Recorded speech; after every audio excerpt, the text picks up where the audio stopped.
बिस्मिल्लाहिर्रहमानिर्रहीम। इय्याका नअबुदु व इय्याका नस्तईन।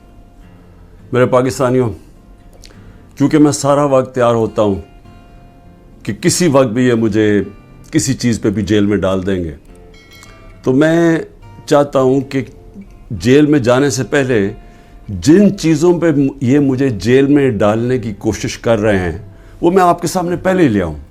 क्योंकि मैं अगर जेल में चला गया तो इन्होंने मीडिया तो पूरा कंट्रोल कर लिया।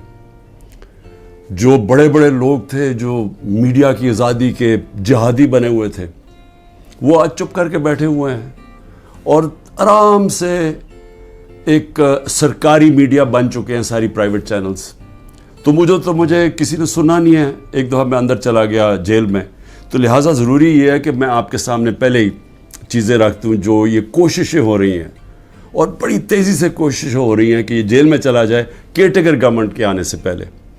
तो मैं सबसे पहले साइफ़र का ज़रा मैं आप सबके सामने रख दूँ कि असल में इनको ये समझ नहीं आई कि जितनी साइफ़र के ऊपर बात होगी, ये जितने भी पावर में बैठी हुई हैं पीडीएम के लीडर्स और जो पुराने आर्मी के चीफ जनरल बाजवा, ये जितनी भी साइफ़र के ऊपर तहकीकात होंगी, इनके ऊपर उंगलियां आएंगी।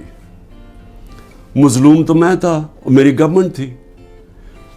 हमारी गवर्नमेंट गई, जैसे साइफ़र आया उसके अंदर बार बार मैं बता रहा हूं कि एक अमेरिकी ऑफिशियल डोनाल्ड लू हमारे एम्बेसडर को कहता है, असद मजीद को, वाशिंगटन में, कि इमरान खान को तुमने वोट ऑफ नो कॉन्फिडेंस में हटाना है।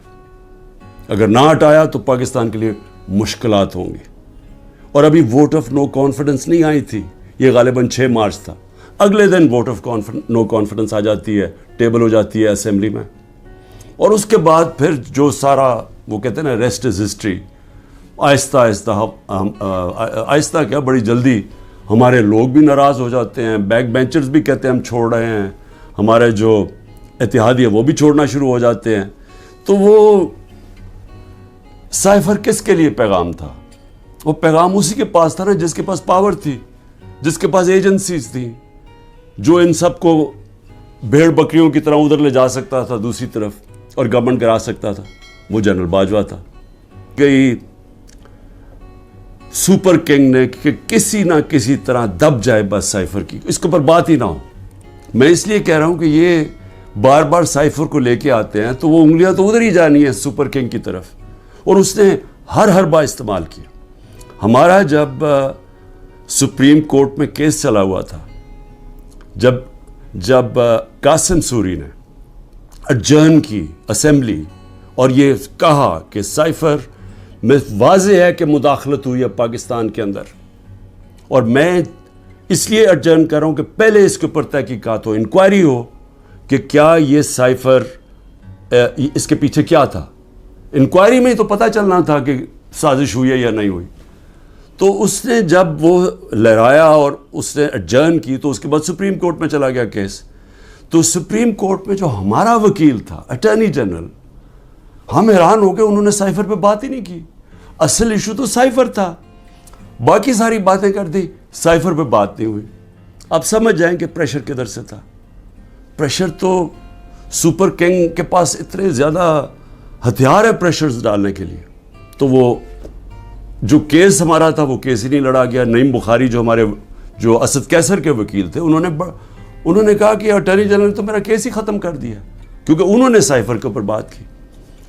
तो ये जो इसको खुफिया रखने की कोशिश की गई, वो कोशिश कर रहे थे जिनको पता था कि तहकीकात से इनके ऊपर उंगलियां आनी है।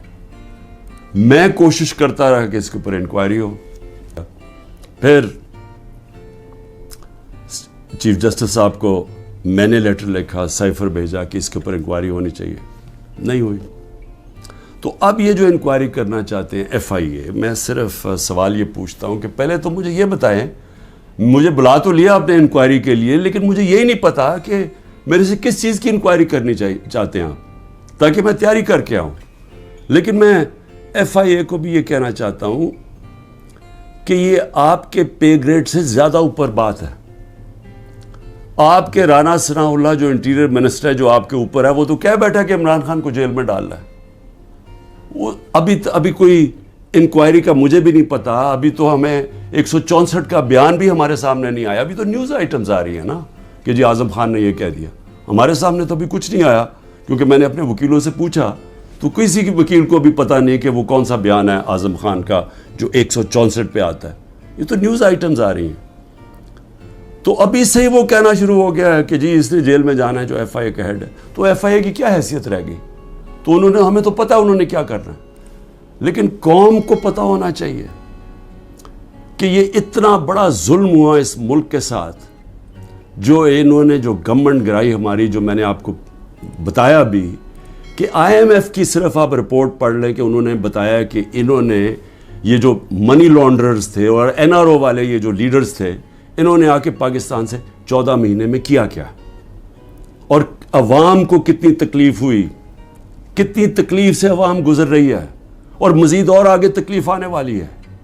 ایک وہ گورنمنٹ جس کی بہترین پرفارمنس تھی، اور وہ صرف اور صرف اب ضرورت نہیں ہے، آپ آئی ایم ایف کا ہی پڑھ لیں نا. آئی ایم ایف تو ہمارے نیچے نہیں ہے. اکنامک سروے پڑھ لیں جو کہ انہوں نے شائع کیا، تو وہ تو اب واضح ہے کہ ایک حکومت جو بہترین پرفارمنس دے رہی تھی، جو لوگوں کے حالات بہتر کر رہی تھی، روزگار بڑھتا جا رہا تھا. فیصل آباد کے اندر ٹیکسٹائل کے ورکرز نہیں مل رہے تھے، یعنی دور سے وہ ٹیکسٹائل والے ہمیں کہتے تھے کہ ہم سکول کھولنا چاہتے ہیں، ہمارے پاس ورکرز کم ہو گئے ہیں، جو ہماری سب سے بڑی ایکسپورٹ ہے ٹیکسٹائلز کی. تو ادھر سے وہ گرتے گرتے آج یہاں پہنچ گئے ہیں کہ سکریپ میں بیچی جا رہی ہے مشینری اب. اور یہ جو اب مزید اور مہنگائی آ رہی ہے، ذرا پوچھیں تو صحیح کہ جو بے روزگاری بڑھتی جا رہی ہے، پوچھیں لوگوں کے ساتھ گزارا ہوتا کیسے ہے، کون ذمہ دار ہے اس کا. یہ سائفر کے اوپر جب تحقیقات ہوں گی تو پتہ چلے گا کہ کتنی بڑی سازش ہوئی ہے. تو میں تو چاہتا ہوں کہ ایک صحیح معنی میں اس کے اوپر انکوائری ہو. میں تو تب بھی کوشش کر رہا تھا، لیکن تب تو ہونے نہیں دی. تو اللہ کرے کہ اس میں سے ہی کچھ چیز نکلائے، لیکن یہ ایف آئی اے نہیں کر سکتی کہ وہ تو کنٹرولڈ ہے انہی لوگوں سے جو انہوں نے فائدہ اٹھایا یہ سازش سے.